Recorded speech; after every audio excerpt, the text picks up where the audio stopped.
I've told you this story a few times, but good stories deserve to be repeated. So here it is again. At age 17 thereabout, I borrowed a book from a friend. The title of the book is The Maximum Achievement, written by Brian Tracy.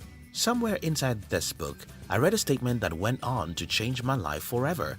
And that statement is, if you want to achieve what you've never achieved before, you have to become who you've never become before. This statement sounds so simple, yet for many years I always remembered it, and it changed the way I see life. You see, life is garbage in and garbage out. What you throw in determines what you get out. Though we all have fantasies and dreams about how we wish to get things without enormous sacrifices, it's what it is. Fantasy. Do you want a new result? You have to become a new person, and that usually means that you'll have to deny yourself certain things. Albert Einstein said, insanity is doing the same thing and expecting a different result. Insanity is when you're willing to get something out of life, but you're not willing to give up anything in return. Below are 7 things I gave up to have the kind of life I have today. If you're new here, consider subscribing so that you won't miss other interesting videos like this.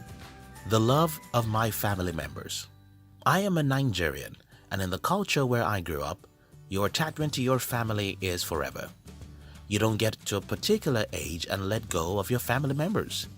If you are as unfortunate as I was to be the youngest member of the family, then everyone else wants to tell you what to do with your life, even when you're 30 years old.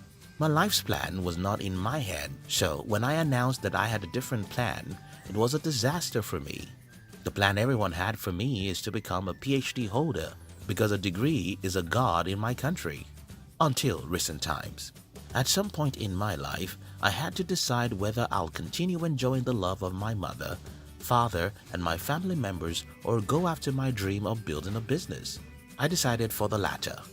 And as a consequence of that decision, I went through years of trauma because almost everyone in my family is waiting for my absolute crash, and they won't support you because they want their prophecy to come to pass. I don't know the part of the world you are, but I assure you, someone very special to you is going to kick against your dream. That may be your mother, your father, or your friend. You'll find yourself in an emotional crisis.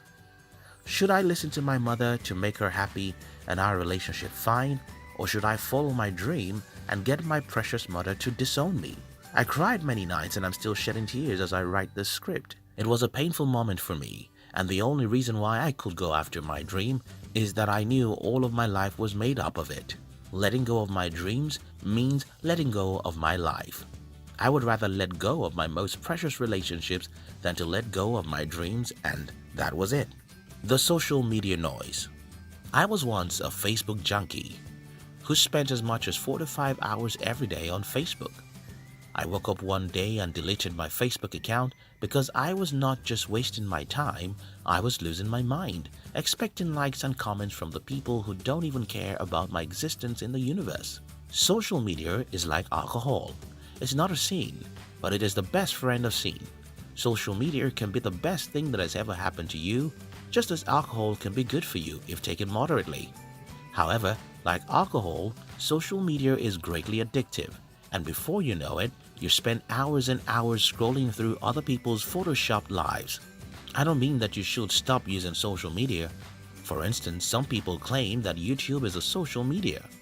I don't see YouTube as a social media because I've built the entire company around YouTube. I sell my company's products via YouTube, and I have a media company that makes good money on YouTube.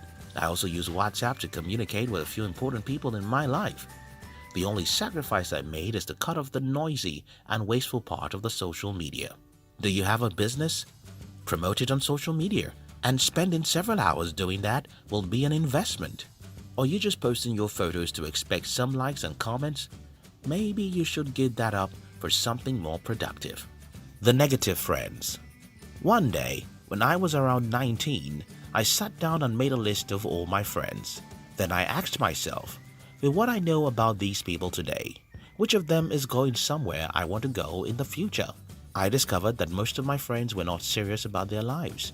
They believed that my country is doomed, and one of them even depended on the inheritance from his wealthy father. My father is poor, so there's no way I could be a friend with someone who's dependent on what to inherit from his father. I got rid of my negative friends and only kept about 3 friends who are crazy about life. Yes, if you want to get rid of the negative people in your life, you'll just have a few friends, but that's fine.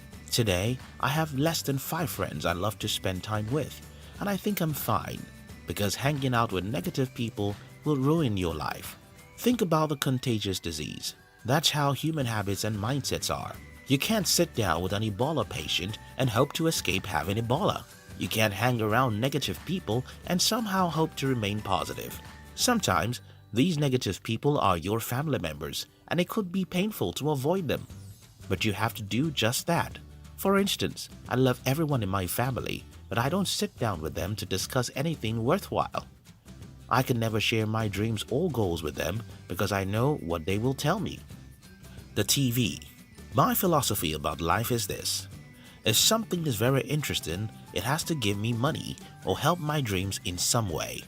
Because interesting things are very addictive, and getting addicted to something that's not helping my life's dream is the same as destroying my dreams. The problem I have with the TV is that it is very interesting. Having such an interesting box in front of me is a great temptation, but don't let me sound like I'm holier than you are here, because I am not. All of us now have a TV right in our hands, which is our phone, and every week, when I get the report of how many hours I spent on my phone the previous week, I ask myself, what did I spend those hours doing? If I can figure out that 50 to 60% of the hours I spend on the internet are productive, then I can forgive myself even though I watch Jimmy Kimmel, Rachel Maddow, and other news and entertainment videos. My message here is about balance. Don't allow anything to own you. Consume entertainment to get entertainment. Don't make entertainment your work. The love of shiny objects. Being rich in our world today means having several millions of dollars, Rolex watches, Ferraris, and the biggest mansions. While I don't think those things are sinful, I try to become truly wealthy by not living for the flashy objects. I've always used ridiculous phones. For example, the phone I'm using currently costs me about $150. No designer clothes and no fancy anything. I try to be utilitarian, and what that means is that I buy things I need, not the things I like. This makes life a lot easier for me because I don't have to run after the latest iPhones or Rolex watches, which probably won't add anything to my level of happiness. While luxury is what most people define as riches, I think the real riches are when you don't have to let your possession determine your self-esteem. Again, I'm not holier than you because I get tempted and fall for the temptation to look big sometimes, but I seriously know that my true wealth lies in my ability to say no to whatever I don't need. The instant gratification.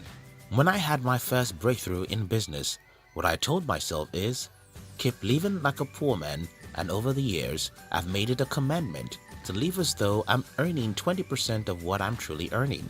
If your business gives you $10,000 a month, you'll do your future a great favor if you can figure out how to live like you earn $2,000 or $3,000 a month. That's called delaying gratification.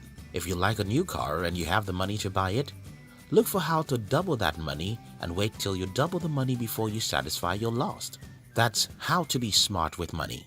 Parties, parties, parties. In my country, Nigeria, a party is a big thing. You have to blow a big party if you're getting married, naming your child, or doing your father's burial. So many people waste a ridiculous amount of money just to impress others that they have the money they don't even have. So when we gave birth to our child, I named her in the hospital, and whenever anyone came to visit us, we simply told them the name of the child. This is a taboo in my culture, and everyone thought that I was crazy. But I didn't see how organizing a big party will make me or my wife happier than we were. What I saw is the amount of money we'll waste, which I'd rather use to employ one more person for my company. Let me end this video the way I started it. If you want to achieve the result you've never achieved, you have to be willing to give up what you've never given up before. We love you.